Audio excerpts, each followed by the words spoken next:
বাড়ি করার সময় বলেছিলাম যে আমাদের যে দুটো গেস্ট রুম আছে, দুটো গেস্ট রুমের মধ্যে একটা গেস্ট রুমকে আমরা জিম বানাবো। তো সেই উদ্দেশ্যে নেমে পড়েছি। তো আমার মাকে ডক্টর বলেছে যে একটু হাঁটাহাঁটি করতে, কারণ হচ্ছে যে জানি না কেন বলবো না। তো সেই কারণে মায়ের জন্য একটা দারুণ জিনিস নেওয়া হয়েছে।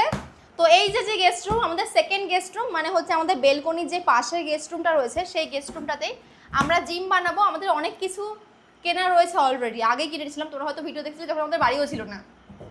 অনেকে বলে প্রমোশনে পাঠিয়েছে, বাট না, আমরা নিজের টাকা দিয়ে কিনেছি। ক টাকা নিয়েছে তাও দেখাবো সেটা পরে। আর এটা এত ভারী, আমি তো উঁচুই করতে পারছি না।